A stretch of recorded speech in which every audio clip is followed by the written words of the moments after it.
Creio que tu és a cura.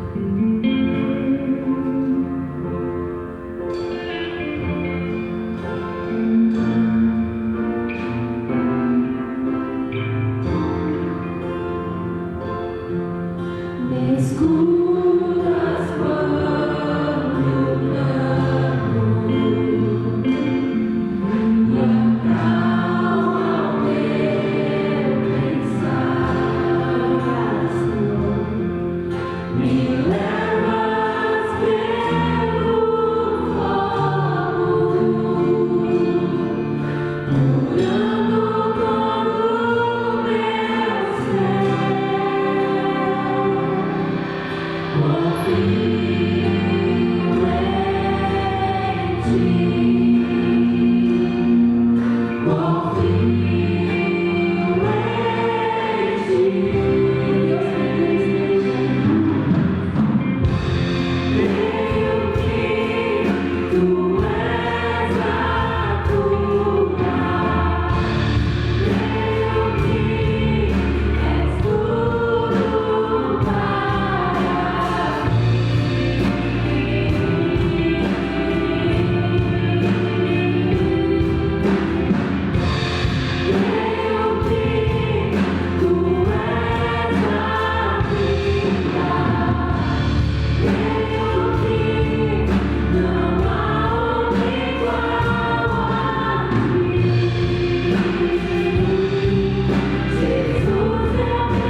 assistir. Graças a Deus, povo. Amém. Deus os abençoe, amém? Amém. Vamos ter uma palavra de oração mais uma vez? Pai, nós te agradecemos por todas as coisas que o Senhor tem feito na nossa vida. Obrigado, Deus, por essa igreja que é tua. Obrigado, Pai Santo, por todos os irmãos que têm o seu coração nessa obra, têm o seu coração nessa missão, para esse tempo do Senhor, Pai. Porque nós cremos que esse tempo é o tempo em que o Senhor tem despertado o nosso coração, para que nós sejamos mais crentes, mais santos, mais dedicados à sua palavra, mais discípulos de Jesus Cristo. Pai Santo, que o Senhor transforme a nossa vida a cada dia, e que o nosso pecado, o nosso eu interior, o nosso Adão caído não permita que nós não aproveitemos da porção que o Senhor tem para nós hoje à noite. Em nome de Cristo nós oramos. Amém, Jesus? Amém. Bom, quero lembrar você que está aqui presencialmente algumas coisas importantes, né? A primeira delas é que, ao final do culto, evite ficar o tempo, tá bom? Conversando, batendo um papo, tendo comunhão, ainda não é momento para isso. Então, a gente tem, assim, se esforçado para que a gente tome os cuidados necessários por conta da questão do coronavírus, tá bom? Para terminar o culto, eu sei que dá aquela vontade de bater o papo, o pastor também precisa vigiar isso, né? Mas vamos para casa, ok? É uma palavra de amor, viu? Com relação também à entrega de dízimos e ofertas, nós estamos aqui incentivando a igreja que faça isso por transferência bancária. Porém, se você veio preparado com valor em espécie, o momento para você fazer a entrega do dízimo e da oferta é no momento do louvor. Por uma questão de dinâmica e também para que a gente se previna também, nós não vamos ter mais aquele momento solene de entrega de dízimos e ofertas. Então, no momento do louvor, você tem a oportunidade, você que veio com valor em espécie, você tem a oportunidade de fazer a sua oferta. O que mais? O que mais? Hoje é ceia do Senhor, né? Então, nós estamos agora celebrando a ceia aqui. Como que a gente vai fazer? Nós não vamos mais montar aquela mesa, ok? Para que os diáconos eles façam a entrega dos elementos, tá? Então, se você é salvo em Cristo, se você já passou pela profissão de fé, se você já foi batizado, foi uma questão de ordem, né? Se você foi batizado, então você precisa pegar o seu kitzinho ali na recepção, com a Nicéia e com a Eli, que preparou um kitzinho para você, ok? Cadê o kitzinho? Tem um kitzinho aí para mim? Vou pedir para a Nicéia pegar o meu. Obrigado, Júnior. Vou pedir para a Nicéia. Faz um favor, também. Obrigado, Júnior. Você desconta. Tá? Então você recebeu esse kitzinho aqui, tá bom? Então você já abre o seu kitzinho, já abre aí no tempo, já abre aí o seu cálice, que ele está lacrado, tá? Nós fizemos esse kit com cuidado, com todos os procedimentos sanitários aí, para que não fosse contaminado. E aí, qual que é a dica preciosa também? Ao final do culto, não deixe no banco, jogue no lixo ou põe na bolsa e leva para casa, para que outras pessoas não precisam ter contato com ele de novo, ok? Por uma questão de cuidado. Amém? Então já abre aí, tudo bem? Pega aqui para mim, por favor. Já deixa abertinho, porque na hora que o pastor começar a celebrar a ceia, eu já orei, e aí se a gente não tomar cuidado, nós vamos estar abrindo aí. Amém? Amém? Que Deus nos abençoe. Se você hoje fosse provar para alguém que o pecado existe, qual seria a maior prova que o pecado existe? Qual seria a maior prova que o pecado existe? Qual seria a maior prova que a Bíblia tem razão com relação ao pecado no mundo? A gente pode enumerar um monte de coisa aí que a gente acredita que é pecado, né? Um monte de coisa.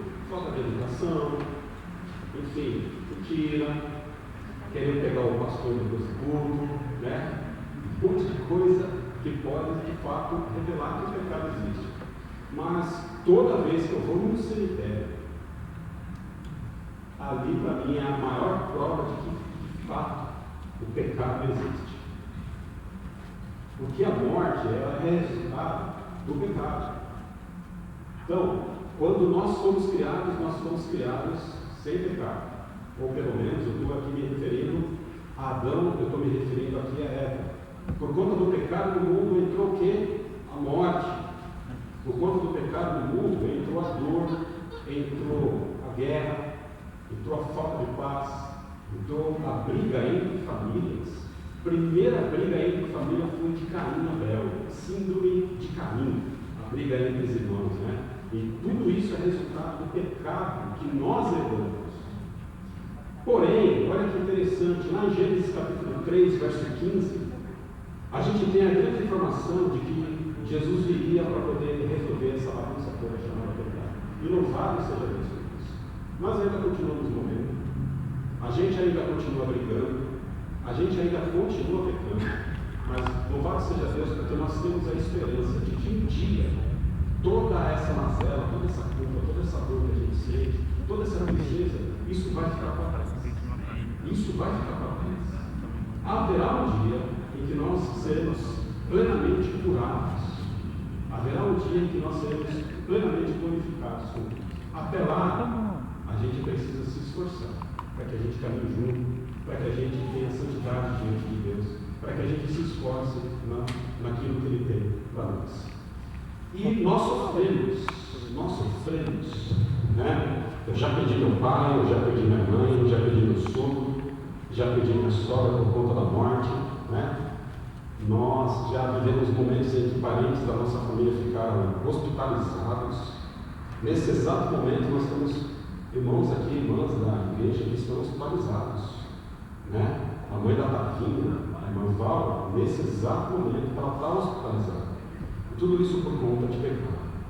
Mas nós temos uma esperança. A minha palavra hoje aqui é uma palavra de esperança para você. Uma palavra que Jesus ele pode curar a sua dor física, a sua dor emocional. Jesus pode curar a sua doença espiritual.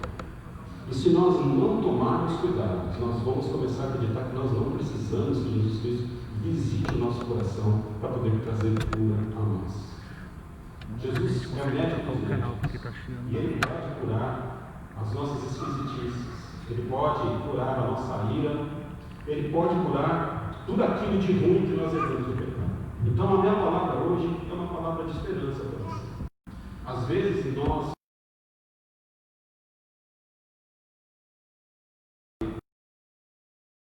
tem um dia na nossa vida que nós olhamos para frente, olhamos para o lado e a gente diz o seguinte para nós mesmos: não tem mais jeito, é o fim da vida. Já pensou? Eu já pensei um dia na minha vida que era o fim da minha vida. Eu já pensei um dia que era o fim da minha, para a minha família. Eu já pensei que era o fim da linha para o meu ministério pastoral. Eu já pensei que era o fim da linha para diversas coisas. Porém, nesses momentos, é que Jesus veio ao nosso encontro para trazer cura ao nosso coração, para trazer consolo ao nosso coração, para poder nos dar esperança. Então, se você hoje está triste, se você está em dúvida com relação a qualquer questão, saiba que Jesus Cristo ele está com os braços abertos, querendo te abraçar, querendo pegar você no colo, querendo cuidar de você. Agora, não se iluda. Nada pode trazer satisfação ao seu coração, nada pode trazer alegria, a não ser a presença de Jesus Cristo. Jesus é aquele que cura todas as nossas dores. Jesus é aquele que cura todas as nossas doenças. O profeta Isaías disse que ele faria sobre si todas as nossas dores. Está com o coração dele? Então abra aí em Mateus capítulo 5 e nós vamos hoje aqui falar sobre esse Jesus que cura a partir do milagre da ressurreição da filha de Jairo. Marcos capítulo 5, verso 21, diz o seguinte: tendo Jesus passado no barco, Marcos capítulo 1, verso 25, tendo Jesus passado no barco para o outro lado, ajuntou-se a ele uma grande multidão. Enquanto ele estava então chegou um dos principais da sinagoga, por nome Jairo, o qual, vendo, prostrou-se e aos seus pés o adorou. Verso 23: e rogava-lhe muito minha filha está à morte, rogo-te que venhas e lhe imponhas as mãos, para que sare e viva. Jesus, ele estava famoso já, seu ministério já estava indo de vento em pouco. Jesus agora era uma pessoa pública. Jesus, na caminhada dele, fez alguns inimigos, né, que eram os judeus, que eram, melhor, não todos os judeus, mas eram os fariseus, aquelas pessoas religiosas que se preocupavam mais com a estética do culto, se preocupavam mais com a sua roupa, se preocupavam mais com a Torá, com a Bíblia decorada, do que na verdade viver com amor. Jesus fez algumas inimizades, né? E nós precisamos tomar um cuidado com o nosso coração para que a gente também não caia na tentação de fazer amizades com aquelas pessoas que, com a sua indumentária, né? com a sua cara às vezes bonita e bonita, na verdade, o que está atrás disso é um coração sujo. Precisamos nos associar com as pessoas pelo coração que elas produzem, mas não pela estética exterior. Certo? Nós precisamos tomar cuidado com isso. Né? As colunas da igreja é uma palavra muito comum que a gente usa. Nossos pais usavam muito isso. Geralmente as colunas da igreja não são os homens maiores ou as mulheres maiores, os homens mais bonitos, as mulheres mais bonitas. Geralmente as colunas da igreja, elas estão escondidas, trabalhando nos bastidores. E Jesus Cristo não gostava desse tipo de gente que era religioso, que se achava melhor que o outro. E Jesus Cristo estava agora na multidão. E dentre a multidão agora, Jesus Cristo ele é procurado por um chefe da sinagoga, por Jairo. Quem era o chefe da sinagoga? Era exatamente uma dessas pessoas que tinham a religiosidade mais alta possível, uma pessoa muito considerável. Para ser chefe da sinagoga, você tinha que comer muito arroz com feijão. Para ser chefe de sinagoga, você tinha que ter muito status, você tinha que ter muito conhecimento, você tinha que ter vindo de uma família muito grande, muito abastada. E eu penso o seguinte, que quando Jairo vem para procurar Jesus, ele tem uma necessidade. E a necessidade dele qual que era? A cura da sua filha, a cura da família, a cura daquela menina.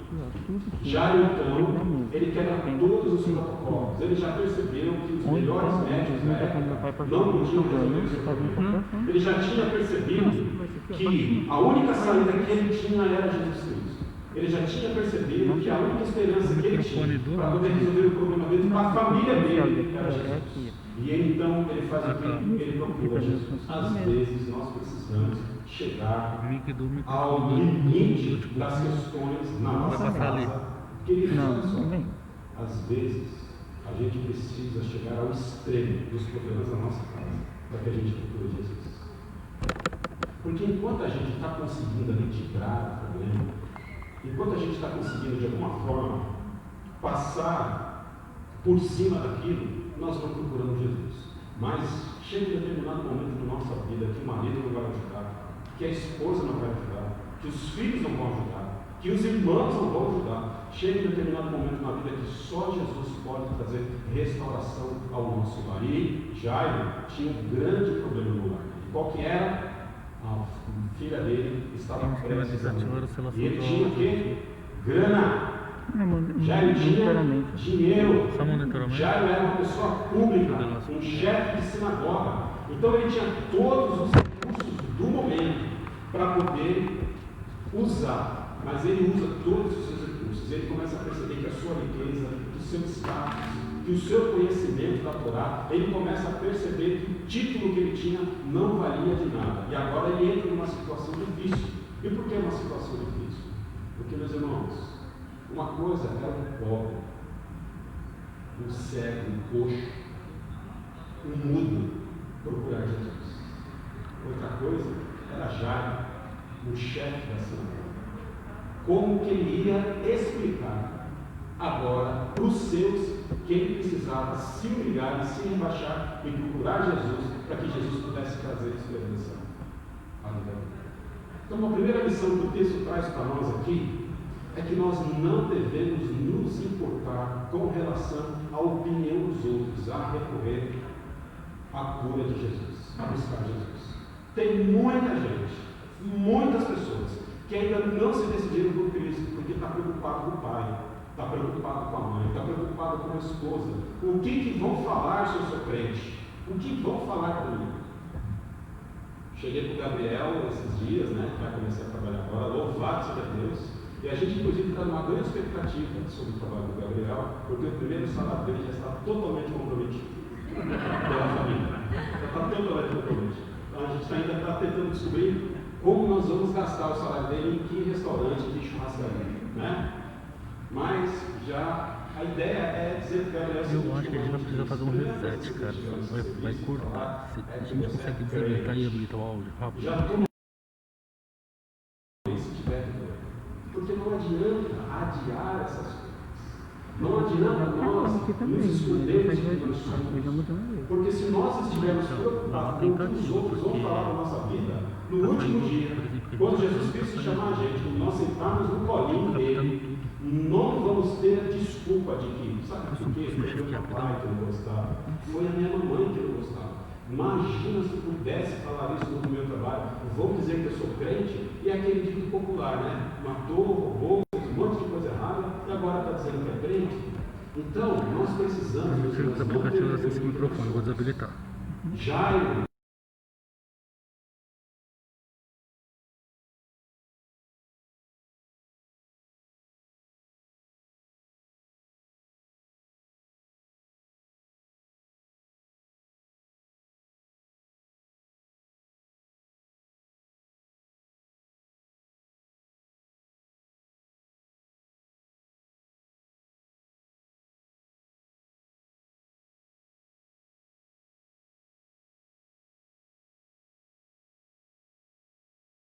Traz para nós é o seguinte: você precisa ser curado por Jesus, você precisa ter descanso no coração, você precisa resolver um problema financeiro na sua vida. Procure Jesus, amado. Procure Jesus, crente. Você às vezes fica falando do seu problema para todo mundo. E Jesus está dizendo o seguinte: venha e converse comigo, entregue os seus problemas para mim. E às vezes, o que a gente faz quando a gente tem um problema? A gente vai ali, a gente vai aqui, a gente vai lá, mas a gente não vai para a palavra de Deus para dizer o que ela pensa sobre nós acerca daquele problema. E Jesus quer que você procure. Não adianta. Os nossos problemas só vão ser resolvidos com a presença de Jesus Cristo na nossa vida. E não adianta. E às vezes a gente quer a opinião de homens, às vezes a gente quer a opinião de mulher. Mas Jesus, ele está pronto para poder ser procurado, para que você derrame o seu coração com ele. E eu fico pensando, né? Quantas vezes a gente perde tempo, não é verdade? Falando dos nossos problemas para os outros. Não que a gente não deva. Afinal de contas, Jesus Cristo é um corpo e a gente precisa dividir os problemas para que a gente se suporte uns aos outros. Mas às vezes a gente fica rodando no mesmo problema, dizendo para todo mundo o que está acontecendo. Às vezes nós estamos com raiva de alguém, aí a gente fala para um, fala para outro. Fala para Jesus. Jesus, eu estou com raiva de alguém. Jesus, eu quero matar aquele irmão. Eu quero esganar aquele irmão. Fala para Jesus o seu problema. Entrega para ele o seu coração. Certamente ele vai ter resposta para você. Certamente ele vai trazer aquilo que carece no nosso coração. E a gente está percebendo aqui que Jairo, ele foi atrás de quem? Atrás de Jesus. Jairo não foi atrás de Mateus, Jairo não foi atrás de Pedro, Jairo não foi atrás de Marcos, Jairo não foi atrás dos discípulos de Jesus Cristo. Jairo foi atrás da própria pessoa de Jesus. Verso 22, então chegou um dos principais da sinagoga, com o nome Jairo, o qual, o que ele fez? Vendo, prostrou-se aos seus pés. Ele perdeu o decoro. Ele perdeu o decoro. Ele perdeu o protocolo. Ele não chegou para Jesus, né? Caminhou solenemente até Jesus e disse assim: a paz do Senhor. Ele se derramou aos pés de Jesus. Ele perdeu o decoro. Ele perdeu a vergonha. E lembra, tinha uma multidão vendo isso. E ele foi encarar aquele vexame de ser um chefe da sinagoga, um doutor da lei, e ele não quis saber de nada, ele não quis saber dos holofortes, se tinha celular gravando ele naquele momento, ele não queria saber dos 12, ele foi até Jesus, e o que ele fez? ele não ficou com decoro perto de Jesus. Ele se prostra e se ajoelha diante de quem? Diante de Jesus. Lição número 3 que o texto nos traz. Se nós queremos cura para a nossa família, se nós queremos cura para as questões do nosso coração, nós precisamos nos ajoelhar diante do Senhor. Qual foi a última vez que você se ajoelhou? Você tem algum Você se lembra? fone pra ficar Qual escutando? foi a última vez que você se ajoelhou e se derramou diante de Jesus? Às vezes, Vai abrir irmãos, o as vídeo, coisas você não consegue ficar acontecem com na o nossa cada um vida aqui porque pra nós gente. estamos procurando as pessoas erradas. Porque às vezes nós estamos com vergonha de falar para as pessoas que nós temos de fato um problema, porque já deixou de alguma forma o problema dele ali público. E às vezes nossa santidade é tão alta, mais do que Jesus, porque nós não nos dobramos diante de Jesus. Imagina eu me ajoelhar diante do Senhor. E a gente se ajoelha diante do chefe, na verdade, para poder receber o salário no final do mês. A gente engole sapos e lagartos, mas a gente não procura Jesus Cristo para poder dobrar os nossos joelhos e pedir para Ele aquilo que nós precisamos, aquilo que nós desejamos. É incrível como que coisas simples podem resolver o problema da nossa vida e a gente não faz. E a gente está esperando alguma coisa muito elaborada, muito incrementada para a gente fazer. E a única coisa que Jesus quer é que a gente procure Ele. A única coisa que Jesus quer é que a gente não tenha vergonha de dizer que nós somos crentes. Né? Evangélico já estou na Bíblia se eu sou.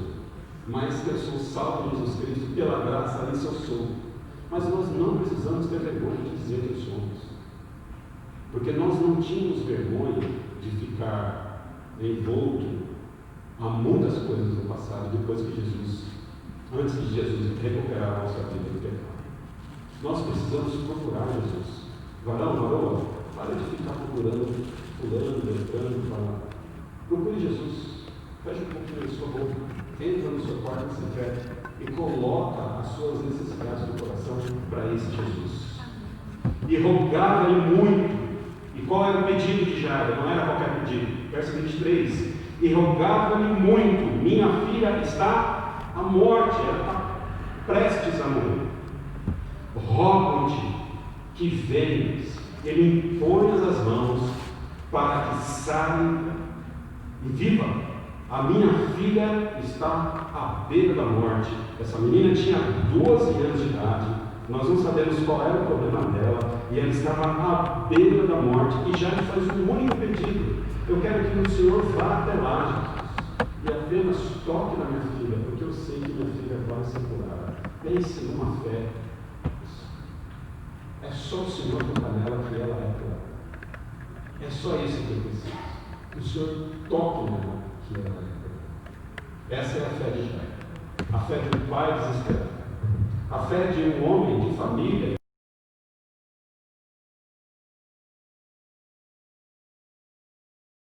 para sua filha, mas o seu coração também estava frio. A sua esposa também estava fria. Os irmãos, os seus parentes que estavam em torno dessa filha.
Deus, mas a vida dela não mostra de fato que ela acredita a Deus. Então, uma coisa é você dizer, outra coisa é você estar presente e mostrar de fato aquilo que você vive. Tiago diz para a gente que a fé sem obras, ela o quê? Morta. Você me mostra a tua fé, que eu te mostro as minhas obras. Então, Jesus aqui agora, ele está tendo uma prova que Jairo, de fato, acreditava que ele podia curar a filha dele. Preciso apenas de uma coisa simples, de um toque do Senhor na minha filha, para que ela não morra. Para que ela não morra. Apenas um toque de Jesus no seu coração pode ser o suficiente para você voltar a ter alegria. Apenas um toque de Jesus no seu coração pode ser suficiente para que você renove as suas forças com o Senhor. Apenas um toque de Jesus pode fazer você que está moribundo espiritualmente, reviver o seu coração e voltar a ter a alegria no Senhor. Ai, pastor, eu estou tão desanimado, faça que nem Jairo fez. Busque o Senhor, não tenha vergonha, se ajoelhe diante dEle e peça para Ele tocar o seu coração. Não existe milagre, só o Espírito Santo de Deus pode fazer isso na nossa vida. Não existe 7 passos para aquilo, 3 passos para aquilo outro. A única coisa que pode revitalizar e curar o nosso coração das nossas dores, da nossa teimosia, da nossa raiva, dos nossos pensamentos ruins, é a pessoa de Jesus Cristo. É Ele que pode trazer cura ao nosso coração. E muitas coisas, meus irmãos, nós precisamos pregar para que as pessoas lá fora também possam conhecer essa cura de Jesus. Eu estava reparando aí o comportamento de pessoas no trânsito, né? Falta de educação, às vezes, falta de paciência. São questões do coração humano que precisam da cura de Jesus. É só Jesus que pode curar aquelas pessoas que estão lá no Congresso. É só Jesus que pode curar a dor e as mazelas da nossa sociedade. Mas olha que interessante, depois que Jairo faz esse pedido a Jesus, o Evangelho de Marcos, ele parece que muda de tom e agora vai dizer de uma mulher que tinha uma hemorragia e Jesus não cita nenhuma palavra para Jairo. Verso 24. Pelo que Jesus foi com ele, perceba, Jesus agora vai com Jairo, porém a grande multidão o seguia, comprimindo-o. E agora, a partir do verso 25, entra em cena uma mulher que está com problema e que precisa também da cura de Jesus. E essa mulher já tinha uma hemorragia há vários anos. Agora era uma pobre mulher. Agora era uma rejeitada da sociedade. Agora era uma pessoa que, na perspectiva romana, só se via como incubadora do Estado. Mulher, naquele tempo, para o entendimento de muitas ordens judaicas, não tinham nem alma. E essa mulher agora rejeitada pela sociedade, uma mulher agora impura, segundo as leis judaicas, ela agora chega até Jesus. E agora Jairo sai de cena. E o texto é cumprido para falar sobre aquilo que aconteceu com a mulher. Eu fico então agora me colocando no lugar de Jairo. Jairo, agora, ele procura Jesus, ele é atendido por Jesus. Jesus está a caminho da casa dele, a filha dele está para morrer, e Jesus agora para atender uma pessoa que entrou na vida. E a multidão apertando Jesus. Eu fico imaginando como que estaria o meu coração. E Jairo vê tudo aquilo ali acontecendo. Ela para, ele conversa com os discípulos, ele pergunta quem me tocou. A mulher se aproxima dele, tem um diálogo com Jesus, e Jairo fazendo o quê? Assistindo aquela cena. Certamente eu enxotaria aquela mulher. Certamente eu diria para ela, por favor, não atrapalhe a minha bênção. Deixa a minha bênção, né? Sai daqui. Não é para você esse Jesus, é apenas para mim. E eu fico pensando no coração dele aflito, sabendo que a sua filha estava à beira da morte, e Jesus agora para dar atenção para uma outra pessoa. Sabe o que eu aprendo aqui também, queridos? Uma terceira lição, é que Jesus, ele tem tempo para todo mundo. Jesus tem tempo para todos. Ele não está ocupado agora com uma urgência e diz para a gente o seguinte: espera, porque primeiro eu vou resolver esse problema, pode depois eu resolver o outro. Não. O tempo da salvação, o tempo da cura agora é da mulher e não é da filha de Jairo. E ela está à beira da morte, e essa mulher não está à beira da morte. Ela já estava com esse fluxo de hemorragia há anos. Certamente, a necessidade, na perspectiva humana, a necessidade maior e a urgência estava sobre a filha de Jairo. Mas Jesus para agora para dar atenção para aquela mulher moribunda. Jesus tem tempo para todo mundo.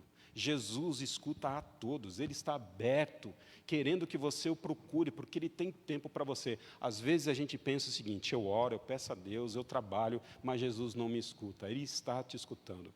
Tenho aprendido, a duras penas, que Deus Ele tem um tempo e nós temos o nosso. Uma coisa é você ler isso na Bíblia, outra coisa é você viver. Outra coisa é você viver. Outra coisa é você experimentar o tempo de Deus para você. Qual é o tempo de Deus para a Igreja Batista Central Itaquera? Esse é o tempo de Deus para a Igreja Batista Central Itaquera. Esse é o tempo dele. E nós precisamos crer que esse é o tempo dele para essa igreja. E nós precisamos acreditar que outros tempos virão também para a nossa igreja. Esse tempo que você está vivendo com Jesus, esse é o tempo dele contigo. Esse é o tempo dele. Então, talvez você possa estar como Jairo, muito provavelmente, estou aqui conjecturando, né? Puxa vida, alguém passou na minha frente para receber a benesse de Jesus, está todo mundo se dando bem aqui, essa mulher entrou aqui no final da fila, pegou a minha vaguinha, agora ela vai prosperar, agora ela vai ser curada por Jesus, e a minha bênção está onde? E o meu coração como é que fica? E a minha profissão, onde é que vai? Né? Muitas pessoas querendo casar. Calma, Deus tem aí um varão, uma varoa para você, eu creio, em nome de Jesus, amém? Se você quer casar, se você quer ter filho, calma, o tempo de Deus é o tempo dele. Se você quer ter a sua casa, o seu carrinho, para poder dar carona para os crentes e vir para a igreja, calma, o tempo do Senhor é o tempo dele. Não tente ajudar a Deus no processo que Ele tem de construir a sua vida para te levar até a maturidade. Deus tem um tempo para todas as coisas, e esse é o tempo dele para a sua vida. Então tenha calma, apenas confie, procure o Senhor. Procure o Senhor. Se derrame diante dele, porque certamente Ele vai ter grandes coisas para fazer sobre a sua vida. Acalme o seu coração. Às vezes, Jesus pede que nós apenas o quê? Esperemos. Jairo precisou fazer o que aqui agora? Espera, Jairo. Espera. Às vezes, o que Jesus quer é que a gente espere. Às vezes, o que Jesus quer é que na espera a gente produza a fé que Ele quer que a gente tenha. Então, esperar, meus irmãos, é bíblico. E esperar é uma bênção, e nós precisamos esperar. E as pessoas que amam Jesus, elas esperam. As pessoas que têm Cristo como seu Senhor, elas esperam o tempo do Senhor. Mas aquelas pessoas, conforme Salomão diz no livro de Provérbios, aquelas pessoas que se estribam no próprio entendimento, elas não confiam no Senhor. Precisamos esperar no Senhor o tempo dele para todas as coisas na nossa vida. Eu fico olhando para trás e lembrando quantas vezes eu reclamei da vida. Porque eu não tenho isso, porque eu não tenho aquilo, porque eu não produzi isso, porque eu não produzi aquilo. Quantas vezes eu briguei com Deus para questões pessoais do meu coração e falei assim: você está de gozação comigo, né, pai? Você está tirando uma onda com a minha cara. E hoje eu olho para trás, com 50 anos de idade, louvado seja Deus por isso, e a minha experiência vai exatamente comprovar aquilo que a Bíblia já disse há muito tempo. E eu podia ter ganhado muito tempo, ter chorado menos, ter sentido menos dor, se na época que eu passei por todas as dificuldades que eu passei, eu tivesse mais confiança no Senhor. Jesus apenas pediu, né?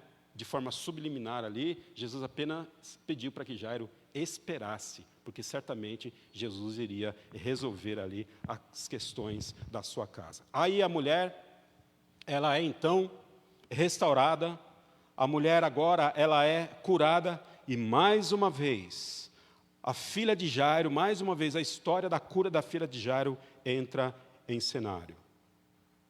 cenário.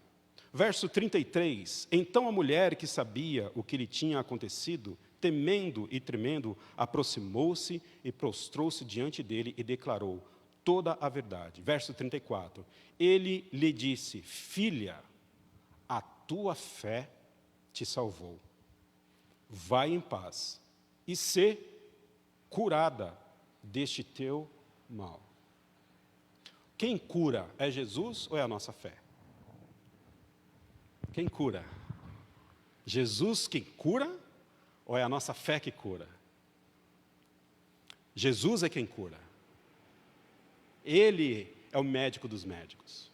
O que Jesus está ensinando aqui é o seguinte, que ele não só estabeleceu que ele quem cura, mas os meios pelo qual a cura pode chegar à nossa casa, ao nosso coração e à nossa vida. Ele está dizendo para aquela mulher o seguinte, olha, eu que curo, porém, curo você através da sua fé, através do exercício da sua fé para comigo, que a cura chegou para você e chegou na tua casa. Meus irmãos, Deus quer nos curar, Ele quer nos abençoar, mas a gente precisa ter o quê? Fé. Porque se Jesus curar a gente sem fé, até as pessoas que não conhecem Jesus saem na benesse. Que vantagem tem então de nós estarmos aqui? Deus, Ele decretou, Ele estabeleceu os fins e os meios pelo qual os fins aconteceriam. Amém? A gente precisa entender isso. As pessoas, elas vão ser salvas, ok? Mas qual é o meio das pessoas ser salvas? Através da pregação do Evangelho. E quem que prega o Evangelho? Não é anjo, é a igreja de Jesus. Você, eu, pessoas imperfeitas. Deus, Ele disse quem seria salvo e também os meios pelo qual essas pessoas seriam salvas, que é através da pregação do Evangelho. Por isso que é importante pregar o Evangelho. Por isso que é importante escutar a palavra. Esse é o trabalho da igreja. Essa é a nossa missão. Jesus agora está dizendo para a mulher o seguinte, parabéns, você veio a mim, você me tocou, exerceu fé em mim, sabia que eu a salvaria. E porque eu salvo, e porque você entendeu que o processo pelo qual a salvação ou a cura poderia chegar na sua vida, seria a sua fé, então eu te presenteio. Precisamos acreditar que Jesus pode fazer todas as coisas da nossa vida. Precisamos acreditar que Jesus pode mudar a nossa história. Precisamos acreditar que Jesus pode mudar o rumo das coisas da nossa vida. Mas para isso a gente tem que fazer o quê? Tem que orar. O determinista, né? Ele vai dizer o seguinte, bom, Deus, Ele já predestinou todas as coisas, ou Ele determinou todas as coisas, ou Ele decretou todas as coisas. Então, o que eu faço? Eu sento. Porque não adianta eu fazer nada, porque o rumo da história não vai ser mudado. Isso é uma filosofia determinista, não bíblica. Nós precisamos entender que as nossas orações são os meios pelo qual Deus deu para que a gente pudesse ser abençoado. A nossa bênção está aqui, mas para que a nossa bênção chegue até nós, precisamos orar para que Deus derrame a sua graça para nós. Calvino já ensinou isso. A palavra de Deus já ensinou isso. Os reformados já ensinaram isso. Os puritanos já ensinaram isso. Os profetas já ensinaram isso. Então você precisa ter fé. Você precisa ter fé nesse Jesus. Vai em paz e ser curada deste mal, porque a tua fé te salvou. Agora, esse intervalo da cura da mulher, ele é fechado. E mais uma vez entra então a história da filha de Jairo. Verso 35, eu fico imaginando o coração de Jairo aqui, a minha filha morrendo lá, talvez ardendo em febre, e esse homem dando atenção para essa mulher moribunda. Ô Senhor, corre aí, pai, senão ela vai morrer. Verso 35, estando ele ainda falando, chegaram alguns da casa do principal da sinagoga, a quem disseram, a tua filha está morta. Por que incomodas o mestre? A tua filha morreu.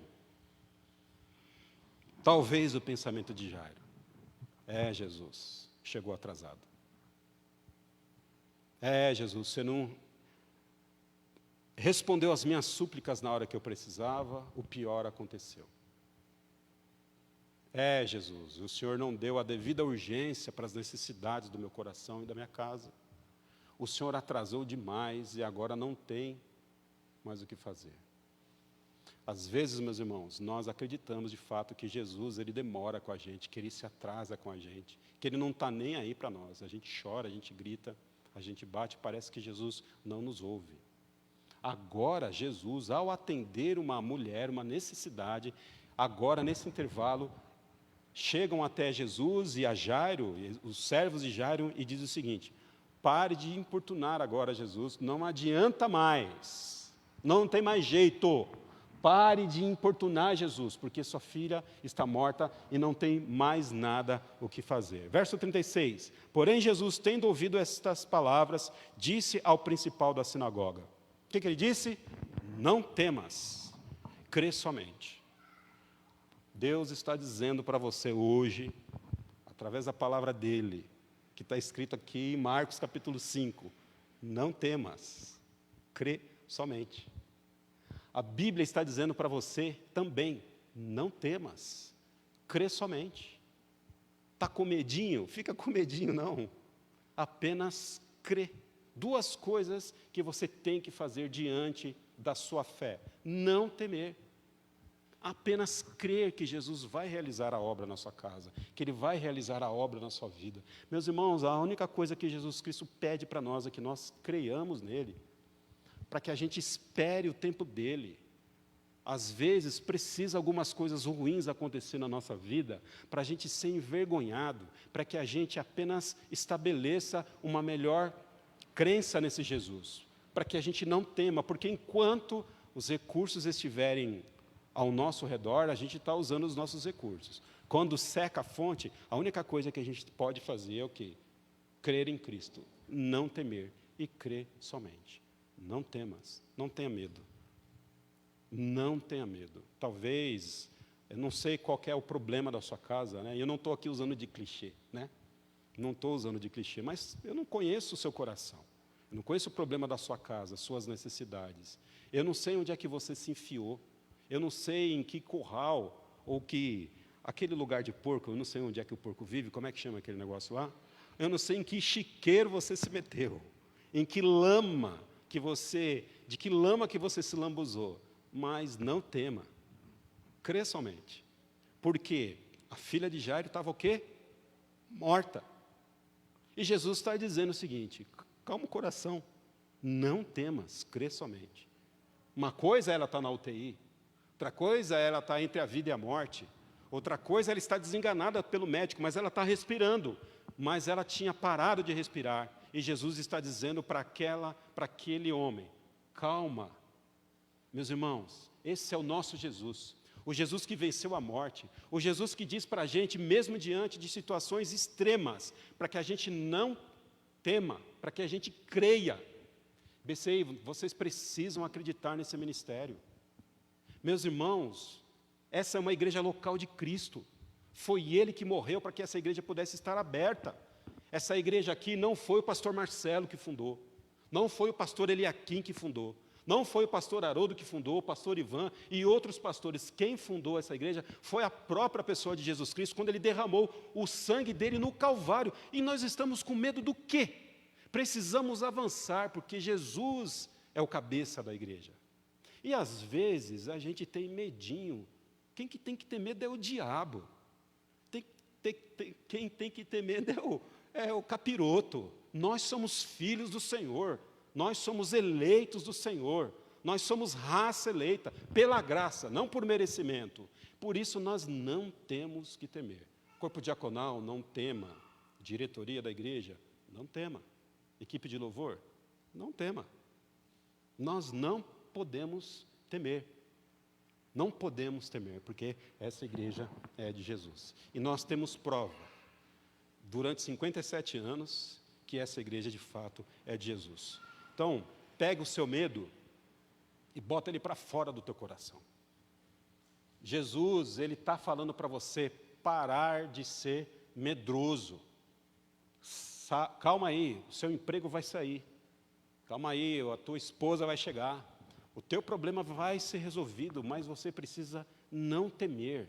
Está na hora de nós amadurecermos e exercemos uma fé madura diante do nosso Senhor, porque Ele pode fazer todas as coisas, Ele pode, inclusive, ressuscitar os mortos. E você acredita que Jesus pode curar, de fato, todas as coisas? Por que Ele não cura? Isso é uma questão. Mas você acredita que Ele pode curar todas as coisas? Eu estava na Universidade Metodista de São Paulo, fazendo um curso há muitos anos atrás. Acho que eu já falei isso aqui. E eu estava lá, parecia o Nemo, porque só tinha tubarão. Eu era o único que tinha estudado um pouquinho só, e eu via aquela turma lá, só os medalhões. Tinha gente tão crente que nem andava. Ele, como é que ele fazia? Levitava, voava. E, rapaz, gente que escreveu livro, doutor, pessoas formadas no exterior, poliglotas, e eu, lambarizinho, aí eu vi a graça do Senhor sobre a minha vida, né? Louvado seja Deus por isso. E aí, um grande teólogo, né, que está vivo até hoje, que escreveu diversos livros sobre teologia, entrou nessa discussão sobre Jesus cura hoje?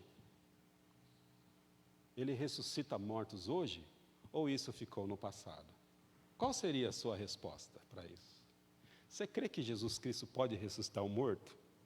E que Ele pode levantar um moribundo da cama? Essa era uma pergunta que estava sendo feita lá. E algumas pessoas começaram a responder. E tinha um senhorzinho, no final da sala, que levantou a mão e disse o seguinte: professor, o senhor permita que eu possa responder aí da frente? Por favor. E ele foi. E demorou um tempo para ele chegar lá. Ele foi meio se arrastando, né? Parecia aquele bonequinho do Pica-Pau, Frankenstein, se arrastando.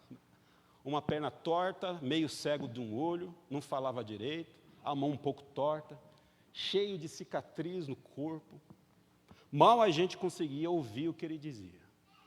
Meus irmãos, eu, pastor Batista da Gema, escutando daquele senhor o seguinte: olha, eu tenho quase 70 anos de idade, e até os 14 anos eu não escutava, eu não ouvia, eu não enxergava e eu não andava. Eu não sabia que eu existia. Isso eu ouvi e creio que de fato era verdade. Mas, aos 14 anos, a minha mãe me leva numa igrejinha, sabe essas igrejinhas? Essas igrejinhas que a gente olha e fala assim: ô povo chato, né, barulhento. E lá um pastor orou, e a partir daquele dia eu andei, eu ouvi, eu falei, e eu soube quem eu era. E a partir daquele dia, também entreguei a minha vida para Jesus, e hoje eu sou pastor de uma igreja. Meus irmãos, eu creio que Jesus Cristo pode ressuscitar os mortos. Eu creio que Jesus Cristo pode levantar moribundos da mesa de cirurgia. Eu creio que Jesus Cristo pode amolecer qualquer coração duro. Eu creio que Jesus Cristo pode fazer todas as coisas. Porque esse é o Jesus da Bíblia, e Ele não mudou, e Ele continua sendo o mesmo que é. Agora, aprove a Ele escolher algumas pessoas para poder fazer isso e para outras não. Esse é o Jesus que nós cremos, e nós precisamos acreditar que Jesus ainda pode curar todas as coisas. Porque senão, as coisas não chegam à nossa mesa, as coisas não chegam à nossa casa, e Jesus nos abençoa, não nos abençoa como Ele quer nos abençoar. Verso 37. E não permitiu que ninguém o seguisse, a não ser Pedro, Tiago e João, irmão de Tiago. Os 3 amigos mais próximos de Jesus foram com ele até a casa de Jairo. Verso 38, tendo chegado à casa do principal da sinagoga, viu um alvoroço, aquelas pessoas estavam alvoroçadas, desesperadas da vida. Ele viu ali uma família agora em pranto, em desespero, e os que choravam e muito pranteavam. Verso 39, ao entrar, lhes disse: por que vos alvoroçais e chorais? Por que vos alvoroçais e chorais? A menina não está morta, mas dorme. Meus irmãos, sabe o que Jesus está dizendo aqui? Jesus não está dizendo que essa menina está tendo um sono literal, como daqui a pouco a gente vai para a cama, né? Lá pelas 11 horas, meia-noite. Jesus não está falando do sono físico.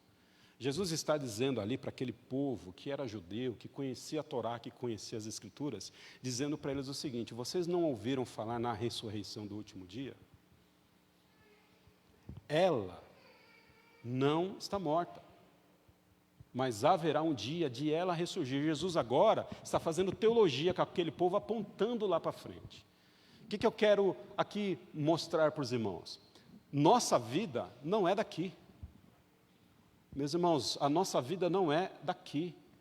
A gente às vezes se desgasta para conquistar coisas aqui, e a nossa vida não é aqui. Aí você morre, você deixa um Corcel 1 para a tua família, e eles vão se matar por conta desse Corcel 1. Se você não sabe, Corcel 1 é um dos carrinhos mais baratinhos que tem aí, um dos mais antigos. Um Fiat Uno. Talvez essa imagem é um pouco mais próxima para você. Nada do que nós produzimos aqui nós vamos levar. E eu um dia quero ter casa na praia. Eu um dia quero ter chácara, quero ter sítio, quero ter fazenda. Mas tem muito crente trocando Jesus por casa na praia, por chácara, por sítio, por fazenda. Tem muito crente, às vezes, que coloca e deposita a sua vida nas coisas que são daqui. Mas um dia, meus irmãos, todas essas coisas vão ficar. E nós vamos estar com Cristo no céu. E na ressurreição dos mortos, nós estaremos ressurretos junto com Cristo. O povo de Deus não é um povo desse mundo. O povo de Deus é um povo do céu. Por isso que nós não devemos depositar a confiança nas coisas que nós estamos aqui. Porque Jesus Cristo pede para que a gente sempre olhe para onde? Para frente. Se você tem 40 anos de idade, você acha que vai viver mais quantos anos? Fala para mim. Com muita sorte aí, mais uns 40. Com muita sorte, mais uns 40. Se você tem 50, com muita sorte, mais uns 30. Se você tem 60, quem tem 60? Levanta a mão. Com muita sorte, mais uns 20. Com muita sorte ou com muita graça, escolha a palavra que você desejar. Então, o que nós estamos produzindo aqui não é para que a gente se baseie na nossa vida, porque a nossa vida, de fato, está no céu. E Jesus está dizendo o seguinte: tão preocupado, essa menina vai ressuscitar ainda, calma aí, ela dorme, está com Cristo dormindo. Está usando aqui uma figura de linguagem para dizer que está no céu, com o Pai, que está dormindo e que haverá uma ressurreição no último dia. Então, às vezes, a gente olha para um defunto crente, não, defunto não pode ser crente, já é defunto, né? Às vezes a gente olha para um defunto e a gente chora, e tem que chorar mesmo, né? Mas é bem-aventurado é aquela pessoa que morre com Cristo, né? Porque nós temos a esperança de um dia nós nos vermos mais uma vez com Jesus. Não é verdade? Ontem estive num velório, sexta-feira estive num velório, e como é bom estar no velório de crente. Tem choro, tem pranto, tem tristeza, mas tem esperança de que no último dia haverá um reencontro de todos, e vai haver de fato esse reencontro. Bem-aventurado é você que tem a salvação em Jesus Cristo. Jesus agora está dizendo o seguinte: não temas, crê somente. Por que vocês estão chorando? Por que vocês estão alvoroçados? A menina não está morta, ela dorme. Jesus aqui está fazendo uma menção, um ensino à ressurreição dos últimos dias. Verso 40, mas riam-se dele. O pessoal debochava de Jesus. Tendo ele, porém, feito sair a todos, tomou consigo o pai da menina e os que vieram com ele, e entrou onde ele estava. Tomando pela mão, disse: Talita cumi, que quer dizer: menina, eu te ordeno, levanta. E ele usa aqui agora uma expressão da língua em aramaico. Ele não usa aqui o grego, ele não usa aqui outra língua, e ele usa aqui uma língua aramaico. E ao que tudo indica, aquela família sabia o que significava aquilo. Era uma língua muito pessoal, ainda falada, mas poucas pessoas falavam. E nós acreditamos que Jesus Cristo estava dizendo, em particular ali para aquela família, de que ele podia fazer todas as coisas. E a menina então levantou, e a menina andou. Jesus pode fazer isso hoje. Mas eu quero fazer aqui uma aplicação ao seu coração, sem querer espiritualizar muito o texto. Talvez você esteja sonolento espiritualmente, esteja dormindo, balbuciando, não vendo a hora desse culto acabar para assistir, sei lá o quê, gol do Fantástico. Talvez você não tenha mais alegria no Senhor. Talvez você não acredita mais em igreja, não acredita mais em liderança de igreja. Talvez você não acredita mais no seu casamento. Talvez você não acredita mais que Jesus Cristo possa trazer alegria e vontade de viver ao seu coração. Jesus Cristo ressuscitou essa menina. E Ele pode também levantar o seu coração, se você crer. Porque, ainda que esteja morto, aquele que crê em Jesus, ele viverá. Minha oração é que você peça para que Jesus restaure o seu coração, para que você possa ter alegria de servir Ele. Porque, como é chato e pesaroso a gente ter que vir na igreja porque está na escala. Como é chato e pesaroso a gente vir na igreja porque eu vou lá dar uma força para ajudar. Como é chato vir na igreja e olhar para o lado e ver pessoas que a gente não gosta, não é verdade? Brincadeira, lógico. Como é chato, é um peso, não é verdade? A gente prefere, às vezes, os colegas do trabalho do que a relação com os irmãos, porque a relação com os irmãos é tão pesada. Você sabe o que é isso? É que nosso coração já está dormindo. E se a gente não tomar cuidado, já está morto. O esfriamento espiritual chega ao nosso coração. Mas Jesus está dizendo para você: homem, levanta. Mulher, levanta. Talita, come e anda. Que Deus abençoe o seu coração. Amém? Nós vamos agora passar então ao momento da ceia do Senhor. E eu quero orar nesse instante, antes de nós tomarmos da ceia. A Niceia já pode vir aqui, trazer o meu, por favor. Pai, nós te agradecemos, ó Deus, pela Tua palavra, porque nós acreditamos que o Senhor é aquele que vivifica os mortos, ó Pai, é aquele que dá sentido de vida aos corações. Nós sabemos, ó Pai Santo, que apenas a cura que nós ansiamos, tanto fisicamente como espiritualmente e emocionalmente, só pode vir do Senhor. Pai, se existe aqui algum coração abatido, entristecido, desanimado, que o Senhor possa visitar, ó Pai, o seu coração, trazendo alegria. Que, ó Deus, o Senhor possa ressuscitar, ó Deus, os mortos espiritualmente que estão aqui, e mesmo aqueles que estão assistindo de longe essa pregação, porque só o Teu Espírito Santo pode fazer isso. Em nome de Cristo, nós oramos. Amém, Jesus. A ceia do Senhor, ela é do Senhor. Ela não é da igreja, ela é para a igreja, né? Mas ela não é da igreja. Abre para mim, meu bem, por favor. Ela não é da igreja, ela não é do pastor, ela não é da denominação. Esse aqui também, meu bem, por favor. O pão, por gentileza, obrigado. Ela não é do padre, sabia? A ceia, ela é do Senhor. A ceia é o momento em que Jesus, Ele pede para que a gente tome dela e que a gente lembre aquilo que Ele passou na cruz. Jesus foi cuspido, maltratado, Jesus Cristo foi envergonhado, entregou o seu corpo para que a gente pudesse hoje ter comunhão com Ele. A ceia é do Senhor porque só o Senhor podia morrer.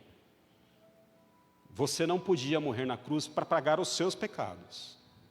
Muitas pessoas morreram na cruz, inclusive a tradição diz que até o próprio Pedro foi morto na cruz de cabeça para baixo. Mas a morte de Pedro não podia salvar Pedro dos seus pecados. Precisou que Jesus morresse para isso. A ceia é do Senhor, porque foi o Senhor que derramou sangue na cruz. A ceia não é do padre, não é do policial, não é do pastor, não é da igreja, não é da denominação. A ceia, ela é do Senhor. Porque foi o Senhor que sentiu a ira de Deus sobre ele. Quando ele disse: por que me abandonaste, Pai? A ira de todo o pecado do mundo caiu sobre esse Jesus. Por isso que a ceia é dele. E ele convida você e eu, que é maltrapilho, que é pecador. Ele convida você que é uma prostituta arrependida, um homossexual arrependido, um bandido, um ladrão arrependido, um cabra ruim arrependido. Você que a sociedade não dá valor e até hoje te acusa. Ele convida você a fazer parte da mesa dele. Isso é um milagre de Jesus sobre a nossa vida. E a palavra de Deus nos diz no livro de Apocalipse que vai ter um dia que não vai ser o pastor Haroldo que vai entregar para você o pão e o vinho. Vai ser a própria pessoa de Jesus que vai ministrar a ceia. E eu fico imaginando crente da Assembleia de Deus, eu fico imaginando crente da Igreja Presbiteriana, eu fico imaginando crente do Brasil para Cristo, eu fico imaginando a gente lá tentando discutir soberania de Deus e responsabilidade humana, e Jesus dizendo para nós o seguinte: para um pouquinho com essa conversa, porque agora nós vamos ministrar a ceia do Senhor. Gente de todos os povos, todas as línguas e todas as nações estarão diante do Cordeiro, daquele que foi digno de abrir os 7 selos do Apocalipse, aquele que é o Alfa, o Ômega, o princípio, o fim, aquele que veio como Cordeiro e vai voltar como o leão da tribo de Judá. É por isso que essa ceia é dele. E é por isso que nós não somos dignos de participar da ceia dele. Mas é por isso que o sacrifício dele nos dignifica. Então, queridos, esse é o momento de nós ceiarmos a esse Senhor, que curou a filha de Jairo, que curou a mulher com fluxo hemorrágico, que trouxe você aqui. E lembre que um dia ele voltará, porque ele há de curar todas as dores, toda lágrima ele enxugará. Se você tem alguma dorzinha no coração que te impede agora, talvez, de pensar: eu não posso participar da ceia, porque eu pequei. Se você está desanimado, esse é o momento de você entregar o seu coração a Ele e dizer: Senhor, restaura minha vida, Pai. Obrigado pelo privilégio de fazer parte da sua família. Restaura o meu coração. Traz alegria, Pai, ao meu coração nesse momento, a razão de vida. Vamos fazer isso nesse momento? Tem um momento em silêncio, orando a Jesus, sobre a morte dele, que trouxe vida a você. Vamos orar. Deus, nós te agradecemos por esse momento, ó Pai, em que tua igreja celebra aqui o memorial da ceia. E obrigado, ó Pai, porque Jesus Cristo proporcionou isso na nossa vida. Nós estamos aqui, ó Pai Santo, com os nossos corações aquecidos diante do Senhor, na expectativa de um dia, conforme a sua palavra nos fala, na carta de Paulo aos Tessalonicenses, que ao toque da trombeta do arcanjo, Jesus Cristo virá nas nuvens, junto com todos os santos de todos os tempos, e aqueles que estiverem vivos haverão de se reunir, ó Pai, com a tua igreja no céu e com Jesus. Que nós possamos ser consolados com essa verdade. Mas até lá, ó Pai, que nós possamos lembrar do teu sacrifício e anunciar o teu evangelho. Em nome de Jesus Cristo. Amém. Jesus Cristo, então, ele estava ceando com os seus discípulos antes de ir para a cruz. E ele pegou o pão e disse: como pão, porque este é meu corpo. Fazei isto em memória de mim. Comamos o pão.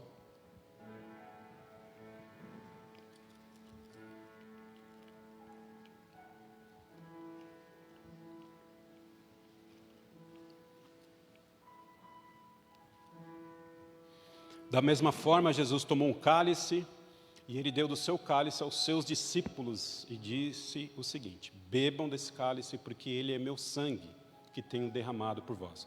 O sangue da nova aliança. Sabe o que significa sangue da nova aliança? Salvação pela graça. Não precisamos mais cumprir lei, porque nós não somos capazes de cumprir lei. Nós não somos capazes. Jesus veio para cumprir a lei. Essa é a nova aliança, a aliança da graça. Vamos então tomar do cálice de Cristo. Louvado seja o Senhor, amém? Que você tenha uma semana abençoada, que você possa arrumar emprego. Você que está pedindo aí um varão, que Deus possa colocar um varão na sua vida. Se você que está pedindo uma varoa, que Deus possa colocar uma varoa na sua vida. que você que está dependendo de exames médicos, que possam ser os melhores possíveis, que Jesus Cristo possa realmente visitar o teu coração essa semana. Nós vamos chamar a equipe de louvor aqui, a equipe de louvor vai cantar mais um louvor. Após a equipe de louvor, então, a gente está encerrando o culto. Que Deus nos abençoe.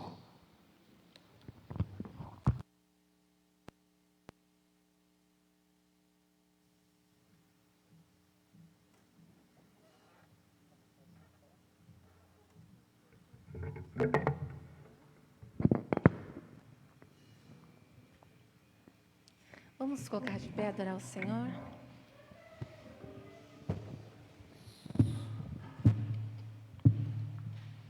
Som.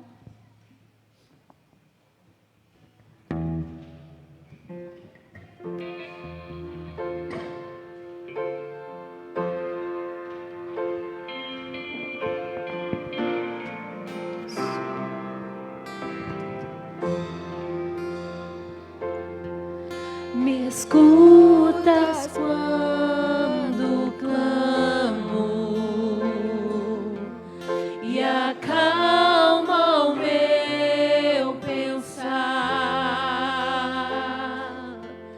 Me levas pelo fogo, curando todo o meu ser. Confio em ti, confio em ti.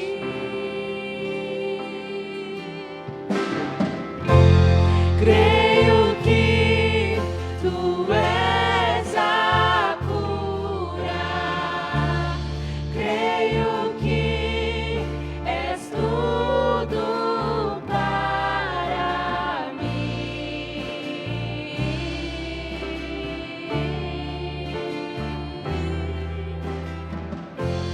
Creio que tu és a vida, creio que não há outro igual a ti.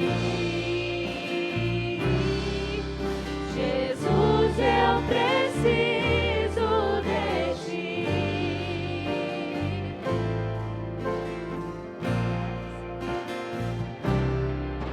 Me escutas quando clamo e acalma o meu pensar. Me levas pelo fogo, curando todo o meu ser.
precisamos de cura, Senhor. em tuas mãos.